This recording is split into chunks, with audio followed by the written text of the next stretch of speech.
Welcome to New Possibilities. I speak truth to power without fear. So here we go again. Another tragic mass shooting. 17 people killed in Parkland, Florida.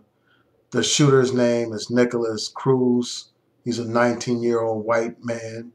He went onto campus with an AR-15 and proceeded to shoot and kill 17 people, plus he injured over 10 additional people. So I want to take some time to talk about this situation. The first thing I'll say is this. All we're going to see is a repeat of what we've seen before. It's like a cycle. First you have outrage. Then you have people mourning the loss of these young people who were killed. Then you will have members of Congress talking about how we need to deal with mental health. And then you will have the Democrats talking about the need for gun control laws. And after all is said and done, Congress will do what it has always done, and that's absolutely nothing. And the reason why I can say that is because we know what's going to happen. We've seen this movie before, and we know how it ends. We saw this movie when there was the shooting in Sandy Hook, where you had these young kids at an elementary school gunned down by a deranged killer. After that, there was talk about the need for gun control, but nothing materialized. Nothing happened. After that shooting in Las Vegas, nothing happened. Where you had this man with multiple assault rifles, using a device to modify those rifles to turn them from semi-automatic to automatic weapons, killing like 58 people, if I'm not mistaken, injuring many more people. There was talk about changing the laws to address that situation, but nothing happened. We saw what happened in Orlando when that shooter went into that nightclub and killed all those people. The government, despite all the talk and all the outrage and all the prayers and all this and all that, at the end of the day, the government did nothing to prevent further shootings. And, the list goes on and on. We have example after example. Even when members of Congress were shot, Congress failed to act. When their own were shot. And that makes it abundantly clear that Congress does not have the will to act. Congress is owned by the NRA. Unfortunately, too many of those politicians are more concerned with getting campaign contributions than they are concerned about the lives and safety of the American people. And we're going to see this time and time again, unfortunately. We're going to see this situation repeat itself. And at the end of the day, Congress has blood on their hands because of their failure to act. Their failure to act, they completely blew it here. So I want to discuss a few other things dealing with this matter. First of all, I have some fundamental basic questions. How was this man able to get onto the high school, get into the high school with an AR-15? That's a large weapon. Where was the security at the school? Why didn't they do their job and prevent this killer from entering the school? That's the, fundamental question that needs to be answered. Also, there were several warning signs about this guy. You had all these warning signs. And no one seemed to take these warning signs seriously. And I'm going to go through some of the things, that people were aware of, several warning signs that nothing was done. BP is taking safety glasses to a whole. So you had this guy post these kind of comments on social media as reported on CNN. He said, I want to shoot people with my AR-15. I want to die fighting, killing a shit ton of people. That's what he said. I'm going to kill law enforcement one day. They go after the good people. This is what this guy has said. And he also made a statement on YouTube where he said, "I'm going to be a professional school shooter."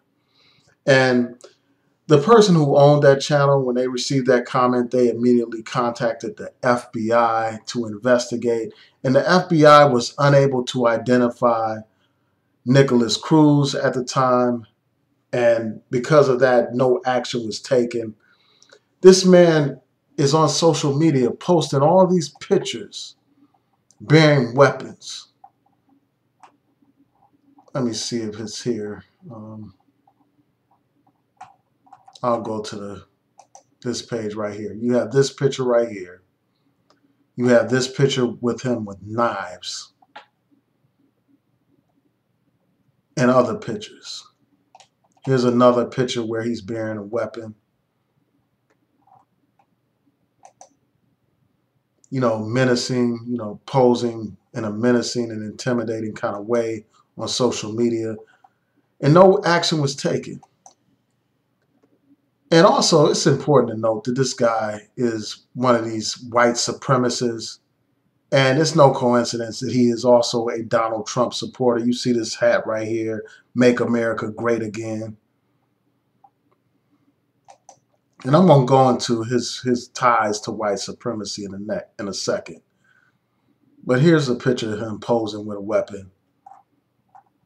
And, you know, in addition to just wondering how he got onto campus and why law enforcement wasn't able to do anything to prevent this guy from committing this crime, you know, despite all these warning signs. Another question is, how did he get this gun? You know, why didn't the background check reveal any of this stuff? How is a 19-year-old able to obtain an AR-15? That's insane. It's insane that this man was able to pass a background check. And that tells you that there's something wrong with the gun control laws that we have in this country. And there's a need for Congress to do something. They have to make a change. Now, I'm going to go on to something else about this guy. He is not only, you know, a violent person, a mass murderer. This guy is a white supremacist. And this was pointed out on an article that I saw on CNN, and it linked to this report on the Anti-Defamation League's page. They talked about how this guy was a member of the white supremacist group, the Republic of Florida. And this is an organization, it's a white separatist organization. They promote this white identity nonsense and separatism. They claim to be a white civil rights organization fighting for white identity politics, and they're trying to create a white ethno-state in Florida. Those are some of their objectives, and they actually claim that this guy, Nikolas Cruz, received training through this hate group, this white supremacist group. He was trained by these people to commit this kind of violence.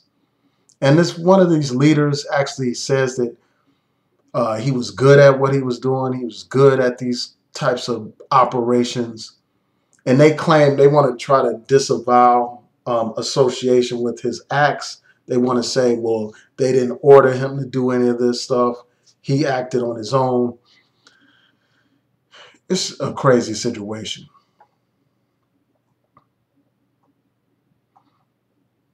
And, you know, so the Anti-Defamation League provides this information about its ties to these white supremacist groups. I will include links in the description box to all these articles. And this is troubling, to say the least. You know, the fact that this guy is tied to these white supremacist groups. And this comes at a time when you have a Trump administration. And I'm going to try to pull up the article right now. Okay, so you have this article on Reuters where they actually talk about how the Trump administration has decided not to focus on white supremacist groups. So the program's name was, you know, this government program's name was called Countering Violent Extremism. And what they want to do is focus solely on so-called Islamic extremists, you know, so they changed the name to Countering Islamic Extremism. And it also points out how they want to no longer focus their resources and attention on white supremacists, and they want to focus solely on foreign-based terrorist groups. Yeah, so basically this article is about how they want to change the organization so it focus solely on Islamic extremism and not deal with these white supremacists. And this comes at a time when, according to many reports, and I'll post the links in the description box when I get a chance to, but according to many reports, white supremacists are the greatest threat to security inside of this country. They are a greater threat than so-called Islamic extremists or foreign-born terrorists. They have committed more acts of violence than other groups of people.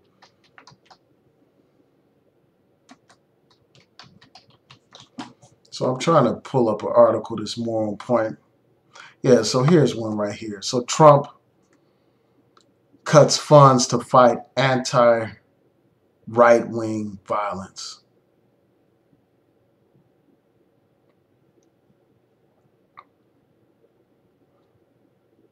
Yeah, so it says the Trump administration's decision to cut federal funding for groups fighting right-wing violence has come under new scrutiny.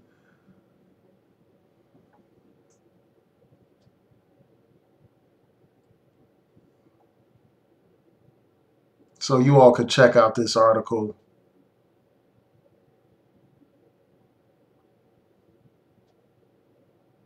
It points out how in the final days of the Obama administration, 10 million in countering violent extremism funding was awarded to 31 different applicants, including several groups dedicated to combating white supremacy and de-radicalizing neo-Nazis. But the Trump administration froze funding for the grants while reconsidering the applications, re-examining the goal of the program, and altering how the grant program would measure its efficiency.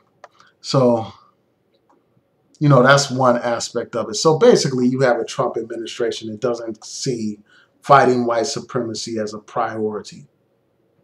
That's the situation we're in.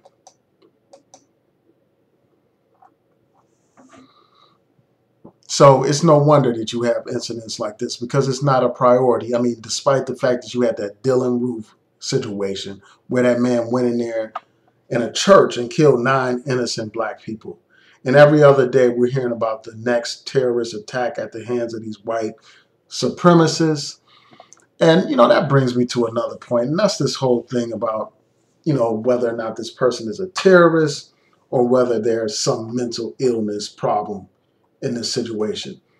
And that's what happens all the time. I mean, first of all, you have this guy that has ties to these white supremacist groups. You know, a man who, according to this report and on CNN, he's made racist statements about African Americans and he's made anti-Muslim statements. So despite that, you know, despite his ties to these hate groups and his anti-black statements and his anti-Muslim statements, they're not considering terrorism a factor at all. You know, all these commentators that I've been hearing, they have been trying to basically make excuses for this guy, basically say that he's mentally ill. And we see this all the time. When white people commit these mass killings, the first thing that they do is say that they are mentally ill. The last thing that they do is refer to them as terrorists. If this was any other person, if this was a Arab, he would have been called a terrorist, without question. But when it comes to these white people, they're not considered to be terrorists. They don't even use that kind of terminology when it comes to the violence committed by white people. And, you know, the fact that this happened, you know, the blood is on the government's hands. You know, the blood is on Congress's hands for failing to enact reasonable gun control laws. And the blood is on the hands of the Trump administration for failing to address this problem of white supremacy. And we are not surprised that the Trump administration would fail to address this problem of white supremacy, given the fact that they actually were endorsed by white supremacists. The KKK endorsed the Trump administration. David Duke endorsed the Trump administration. The alt-right movement has endorsed Trump. And Donald Trump actually had a white supremacist as his chief political strategist, and he has racists like Jeff Sessions in powerful positions. So it is no surprise that this man would not view fighting white supremacy as a priority. I mean, how is he going to fight white supremacy when he is white supremacy?